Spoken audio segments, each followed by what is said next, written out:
శ్రీ గురుభ్యో నమ. శ్రీమాత్రే నమ.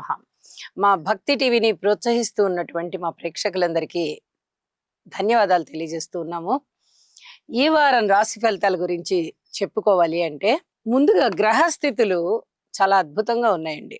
మేషరాశిలో కుజుడు స్వస్థానము, వృషభ రాశిలో రవిచంద్రులు చంద్రుడి ఉచ్చ, అలాగే మిథున రాశిలో బుధుడు స్వస్థానము, ఇక కర్కాటక రాశిలో శుక్రుడితో పాటు ఉన్నటువంటి గురువు గారు ఉచ్చరాశ, కేతు వచ్చేసి సింహరాశి, రాహు గారు వచ్చేసి కుంభరాశి, ఇక శని గారు మీనరాశిలో ఉంటూ ఉండగా వారాంతంలోకి వెళ్ళేటప్పటికి చంద్రుని యొక్క సంచారము సింహరాశిలోకి వచ్చి ఉన్నది, అలాగే రవి గారి యొక్క సంచారము మిథున రాశిలోకి వచ్చి ఉన్నది.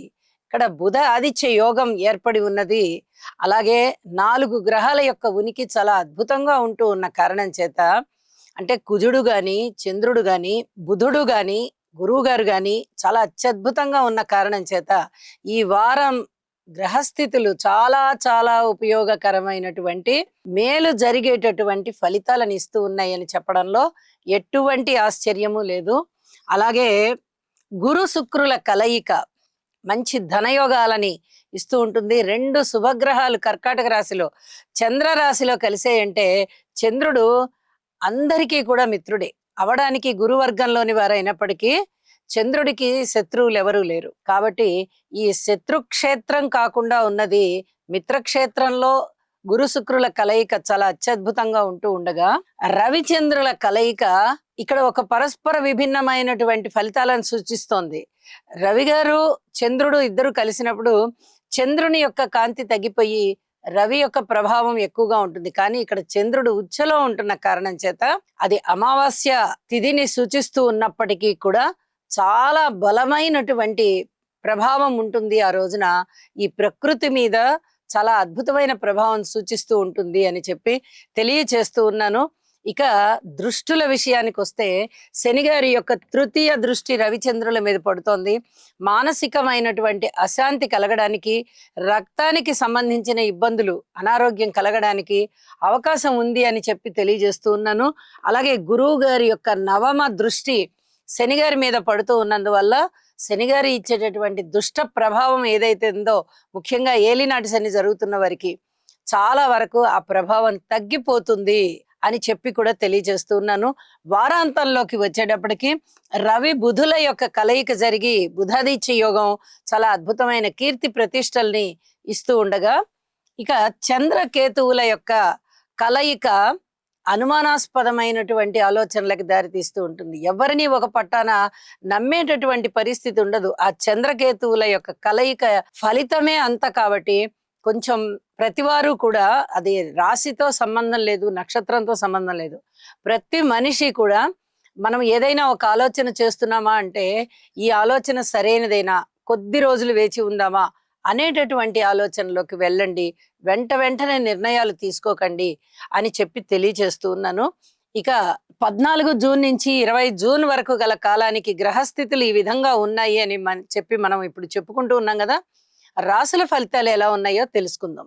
కన్యారాశి వారికి ఈ వారం రోజుల కాలాన్ని పరిశీలన చేస్తే షష్ఠ స్థానంలో రాహు అద్భుతమైన ఫలితాలను ఇస్తూ ఉండగా, ఇక్కడ చూడండి దశమ స్థానంలో బుధుడు స్వస్థానంలో ఉన్నారు. అంటే ఇది భద్రమహాపురుష యోగానికి సంబంధించింది.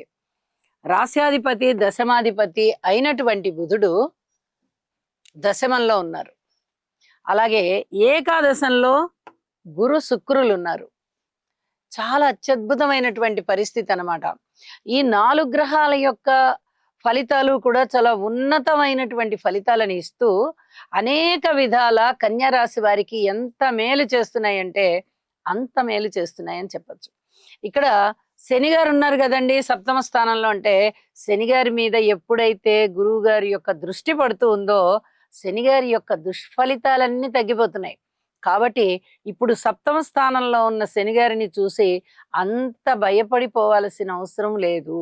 మొన్నటి వరకు గురుబలము లేక శనిగారి దుష్ట ఫలితాలు ఎక్కువగా ఉండి మనము చాలా అనుకుంటూ ఉన్నాం, చాలా జాగ్రత్తగా ఉండండి, ఓర్పు కలిగి ఉండండి, అన్యోన్యతగా ఉండాలని ప్రయత్నం చేయండి, భార్యాభర్తల మధ్య అన్యోన్యత విషయంలో జాగ్రత్తగా ఉండండి, ఇలా ఎన్నో రకాల జాగ్రత్తలు చెప్పుకుంటూ వచ్చాం. కానీ ఇప్పుడు అంత భయపడాల్సిన పని లేదు. కాస్త కాస్త సడలుతున్నాయి మీకున్నటువంటి కోపాలు గాని, ఏవైనా పేచీలు గాని, పంతాలు గాని కాస్త సడలుతున్నాయి అని చెప్పి తెలియచెప్పడం జరుగుతోంది. ఆరోగ్య విషయంలో చిన్నపాటి జాగ్రత్త అవసరం. అలాగే అనుకోని విధంగా ధనమొస్తోంది. శత్రువుల యొక్క బాధ మీకు తగ్గే విధంగా ఉంది. మిత్రుల యొక్క సాన్నిహిత్యం ఇంకా ఇంకా పెరిగేటట్టుగా ఉంది. ఏదైనా విజయావకాశాల బాటలో ఉన్నారు. అలాగే దూర ప్రాంత ప్రయాణాల విషయంలో కూడా కాస్త అనుకూలమైనటువంటి పరిస్థితులు కనిపిస్తూ ఉన్నాయి. ఉద్యోగ జీవితం బాగుంది. ధన ధాన్య వస్తు వస్త్ర సామాగ్రి మీకు చాలా చాలా అనుకూలమైనటువంటి స్థితిలో మీకు వచ్చి చేరుతుంది. చాలా వరకు మనస్సంతృప్తి కలిగించే అంశాలే ఉన్నాయి అని చెప్పి తెలియజేస్తూ ఉన్నాను. అలాగే ఏదైనా కార్మికులు, కర్షకులు, నేత పనివారు, చేతి వృత్తుల వారు ఇత్యాది వారికి ఏమైనా అనుకూలమైన ఫలితాలు ఉన్నాయా అంటే ఇంకా కొంచెం ఎక్కువ కష్టపడాల్సిన పరిస్థితి అయితే కనిపిస్తూ ఉంది అని చెప్పి తెలియజేస్తున్నాను. వారాంతంలోకి వెళ్ళేటప్పటికీ రవి గారి యొక్క స్థితి కూడా దశమ స్థానంలోకి వచ్చి మరింత అనుకూలత చెందిస్తోంది. ఇది చాలా అద్భుతమైనటువంటి పరిస్థితి అండి. దశమ స్థానంలో బుధాదిత్య యోగం ఉండడము, దశమ స్థానంలోనే రవి గారి యొక్క స్థితి సంచారము ఉద్యోగ జీవితంలో చాలా సంతృప్తి కలిగే విధంగా ఉన్నతి ఉంటుంది. తోటి ఉద్యోగస్తుల సహాయ సహకారాలు ఉంటాయి. అనేక విధాల ఆనందం అనేది ప్రారంభమయ్యి కొనసాగుతోంది అని చెప్పి తెలియచేస్తూ ఉన్నాను. ఇక పరిహారాల విషయంలో నవగ్రహ స్తోత్ర పారాయణాలు చెయ్యండి. శనిగారికి ఒక్కసారి తైలాభిషేకం చేయండి. మరింతగా ఆశాజనకంగా మీ పరిస్థితులన్నీ ఉంటాయి. ఇక్కడ వారాంతంలోకి వెళ్ళేటప్పటికీ బుధాదిత్య యోగము చాలా అద్భుతంగా పనిచేస్తోంది. అలాగే గురు శుక్ర యోగం గురించి కూడా మరి కొంచెం విషయాలు చెప్పుకోవాల్సి ఉంటుంది. ధన ఆదాయం బాగుంటుంది, కుటుంబ జీవితం బాగుంటుంది, పిత్రార్జితాలు బాగుంటాయి. పిత్రార్జితాలు ఏదన్నా ఆటంకాలు పడుతున్నా కూడా అది మళ్ళీ వీరికి అతి త్వరగా చేరడానికి అవకాశం ఉంది. అలాగే యోగాలు అనేవి ఎప్పుడూ కూడా చాలా బాగా పనిచేస్తూ ఉంటాయి. విద్యార్థులు బాగుంటారు, మాతృవర్గ రీత్యా బాగుంటుంది, స్థిర చరాస్తుల వృద్ధి బాగుంటుంది, భార్యాభర్తల మధ్య అన్యోన్యత బాగుంటుంది. అనేక విధాలుగా మేలు జరిగేటటువంటి గ్రహస్థితులు వారాంతంలో మరింతగా కనిపిస్తూ ఉన్నాయి. బుధాదిత్య యోగము చాలా చాలా అద్భుతంగా ఉందండి. అలాగే గురు శుక్ర యోగం కూడా చాలా బాగుంది. ఈ 2 రాశులలోనూ ఉన్నటువంటి ఈ 4 గ్రహాల కలయికలు కన్య రాశి వారికి మునుపెన్నడూ లేని విధంగా అదృష్టాన్ని తెచ్చిస్తున్నాయి అని చెప్పి తెలియచెప్పచ్చు. దానికి తోడు షష్ఠ స్థానంలో ఉన్నటువంటి రాహు గారు ఇచ్చేటటువంటి బలము, ధైర్యము, ధనము కూడా చాలా అత్యద్భుతంగా ఉన్న కారణం చేత చాలా చాలా మంచి రోజులు వచ్చాయి. చక్కటి శాంతి కలుగుతుంది, మానసికమైన సంతృప్తి కలుగుతుంది కన్యా రాశి వారికి అని కూడా తెలియజేస్తూ ఉన్నాను. శుభం.